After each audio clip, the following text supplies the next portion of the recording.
देखो गाइस, मैं फिर से एक स्पॉइलर फ्री रिव्यू बनाना चाहता था सेकेंड इन्वेजन के सेकेंड एपिसोड के ऊपर में, बट जब मैं स्क्रिप्टिंग कर रहा तब मुझे पता चला कि जितना भी कोशिश कर लूँ स्पॉइलर मिल ही जाएंगे। तो मैं आपको पहले से स्पॉइलर वार्निंग दे देता हूँ।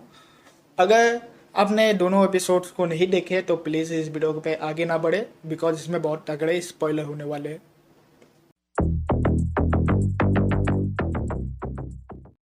तो अब एपिसोड 1 के एंडिंग में और एपिसोड 2 के स्टार्टिंग में हमको ये पता चला कि रसिया अब यूएस को जिम्मेदार ठहराया है वो टेररिस्ट अटैक के लिए, बिकॉज क्योंकि सीसीटीवी फुटेज में निक फ्यूरी का फुटेज आ गया था, मारिया हिल का फुटेज आ गया था।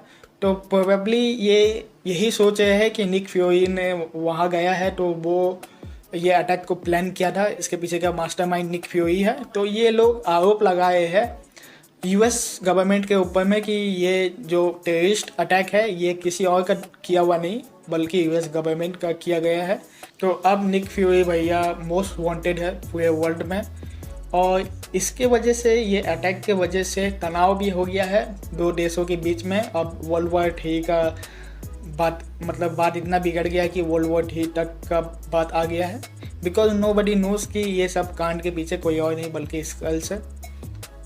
प्रोबेबली ये लोग ये भी नहीं जानते होंगे कि स्कल्स असल में है क्या। स्टार्टिंग में हमको सीन दिखाया 1997 का, जो कि कैप्टन मार्वल का इवेंट का 2 साल बाद है, और इसमें हमको दिखाया गया कि एक स्कल से मिलाती है निक फ्यूरी को, और जब निक फ्यूरी उससे मिलता है तो पता चलता है कि ये कोई और नहीं बल्कि मेन विलन है, इसका नाम ग्रैविक है। यही मास्टरमाइंड है पूरे सीक्रेट इन्वेजन के पीछे में। और हमको यहाँ पर बैक स्टोरी दिखाया गया है कि किस तरह निक फ्यूरी ने यूज़ किया था स्कल्स को, और उनको ये एडवाइस किया था कि तुम लोग अपने पावर्स को इस्तेमाल करके अपने देश के दुनिया के बड़े बड़े एजेंसीज पे एक रुतबा हासिल कर लो, तो क्या है तुम हमारे अर्थ को सेफ रखोगे and we will find a planet for you to live in. But it turn out कि ब्लिप के बाद निक फ्यूरी स्पेस के लिए चले गए थे। और अभी इस मूवी में हमको ये चीज़ नहीं बताया गया, इस शो पे हमको ये नहीं बताया कि निक फ्यूरी बेसिकली क्यों गया था इतने दिन अर्थ से वो दूर क्यों रहा था।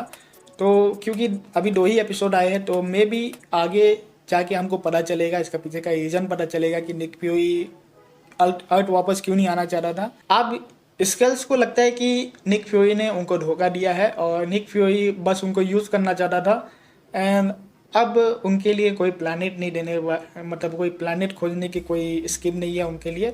एंड इसलिए स्कल्स जो है, जो कि बहुत बड़े बड़े एजेंसीज जैसे नाटो और यूके की प्राइम मिनिस्टर बन गई है, तो बेसिकली स्कल्स को जो काम दिया गया था वो सक्सेसफुली हो चुके हैं। ये लोग बहुत पावर पा चुके हैं पूरे वर्ल्ड वाइड में और किसी को पता नहीं है कि ये स्कल्स है। तो अब कह सकते हैं कि सीक्रेट इन्वेजन जो है वो स्टार्ट हो चुका है ऑलरेडी, और लगभग बहुत ज़्यादा लेट हो चुका है। और निक फ्यूरी सिर्फ एक लौता इंसान है जो कि इस इन्वेजन को रोक पाएगा। बट निक फ्यूरी किसी के ऊपर ट्रस्ट नहीं कर सकता, बिकॉज हर दूसरा बंदा स्कल हो सकता है रोडी के जो बॉडीगार्ड जो है हो सकता है कि रोडी के बॉडीगार्ड जो है वो खुद स्कल है और स्पाई करे रोडी के ऊपर में।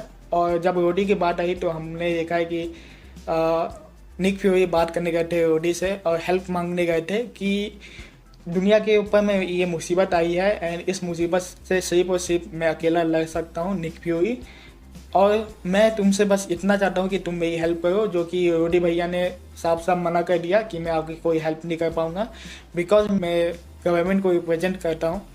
तो अब अगर मैं जितना भी काम करूँगा सब गवर्नमेंट के अंदर है के करूँगा। और सोच के बात यह है कि गवर्नमेंट है कौन, कोई और नहीं, गवर्नमेंट स्कल्स है। तो बेसिकली अब इतना मामला बिगड़ गया है कि निक फ्यूरी की रोडी हेल्प भी नहीं कर सकता, बिकॉज गवर्नमेंट वाले खुद स्कल्स है।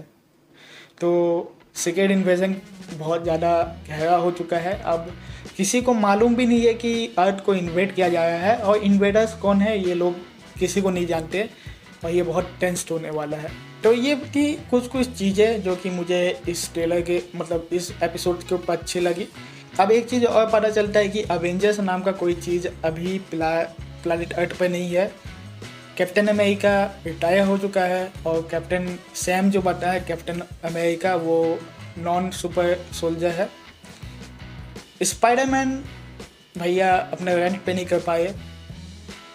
डॉक्टर स्ट्रेंज चले गए हैं एक नई लड़की को पटाने के लिए। वांडा तो मैडनेस फैलाई है हर जगह, कत्लो गायब करी है। तो बेसिकली एवेंजर्स नाम का कोई चीज़ अभी प्लानिट पे नहीं है।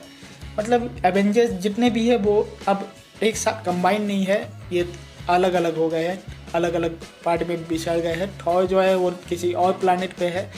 गार्डियंस अब उतने मजबूत नहीं रहे। तो बेसिकली अभी फ़िलहाल ये हमारे अर्थ का इतना बुरा कंडीशन है कि अर्थ में कोई प्रोटेक्टर ही नहीं है। तो बेसिकली स्कल्स का काम अभी आसान हो गया है। बट स्कल्स ने अलग से प्लान बना के रखा है, अगर एवेंजर्स आ गए तो क्या करना है। गाविन ने पहले से ही एक प्लान बनाए रखा है and we will know about it on the next episode. तो बस मैं इस वीडियो को यहीं ख़त्म करना चाहूँगा बिकॉज ज़्यादा कुछ बात करने के लिए है नहीं इस एपिसोड के बारे में। जितना भी था मैं इम्पोर्टेंट को समराइज करके आपको बता दिया। तो मैंने स्पॉइलर भी रिव्यू भी बनाया है पहले एपिसोड का, अब चाहे तो उसको चेकआउट कर सकते हैं। ठीक है, आज के इस वीडियो के लिए बस इतना ही। I will see you in another video, until then bye bye.